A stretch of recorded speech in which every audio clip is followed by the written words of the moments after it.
Good day, students. We are revising Caring Comfort by Hopkins.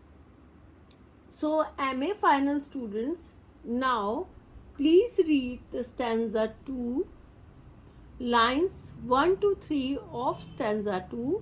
Why? That my chaff might fly, my grain lie, sheer and clear.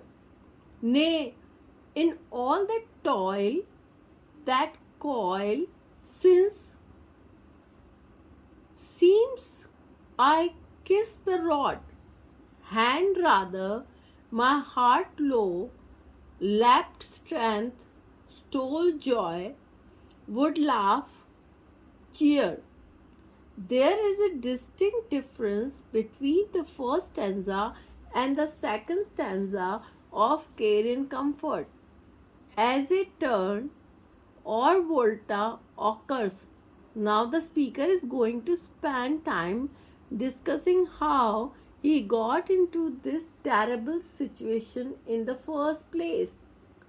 There is another metaphor at the beginning of the first line. This is important.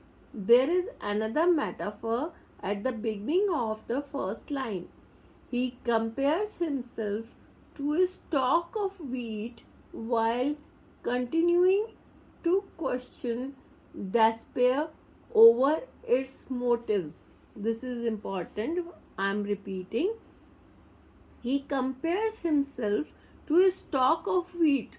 So, this is a beautiful imagery that the poet is comparing himself to a stalk of wheat while continuing to question despair over its motives.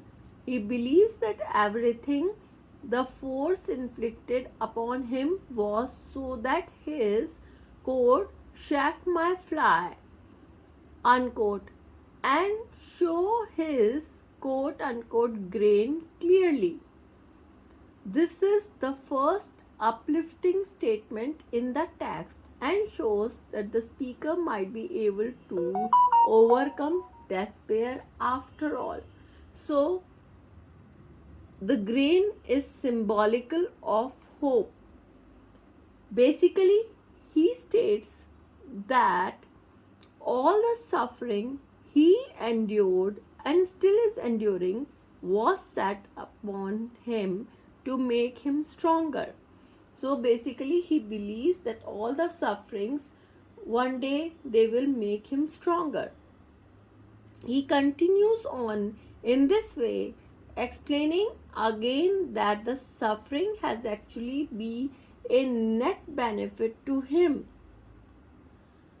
It has been difficult to get through. He has toiled, but now he is able to quote unquote kiss the rod. This is a reference to a rod used to beat someone, usually a child. It is another way of saying that he is grateful for what has happened to him. He thanks despair and likely God for what has happened to him. Over the period of suffering, his heart, quote unquote, lacked strength and stole joy. So, over the period of suffering, his heart gained strength and his heart also stole joy from within himself. So, he was getting stronger and stronger. Now, lines 4 to 6. Cheer whom though? The hero whose heaven handing flung me. Foot trod me, or me that fought him? Oh, which one? Is it each one? That night, that year of now done darkness, I wretchedly wrestling with my God, my God. In the last three lines of Care and Comfort, the speaker asks a few more questions.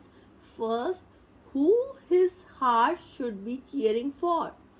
It could be the quote unquote hero who threw him into despair, another reference to God. So, it is another reference to God. Maybe the hero is a reference to God, or maybe his heart should cheer for itself, for the speaker who quote unquote fought him. There is a third option. Perhaps his heart could cheer for both. It could be that each one is deserving of praise. The final line makes clear that the speaker has set the darkness to the side. This whole process has led him to one final conclusion, that the whole time he was wrestling with quote unquote God. I am repeating. The final line makes clear that the speaker has set the darkness to the side. So now he has set the darkness to the side, he has set despair to one side. This whole process has led him to one final conclusion, that the whole time he was wrestling with God. The exclamation here makes it seem as though the speaker made the realization at the moment.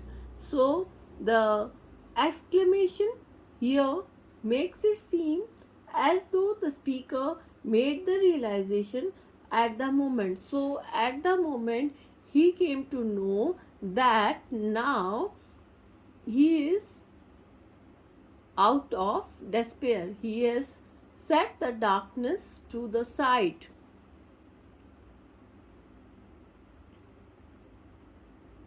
Thank you, students. So we have completed the revision of Care and Comfort. So write the analysis and summary of Care and Comfort in your own words. Write a critical analysis of Care and Comfort.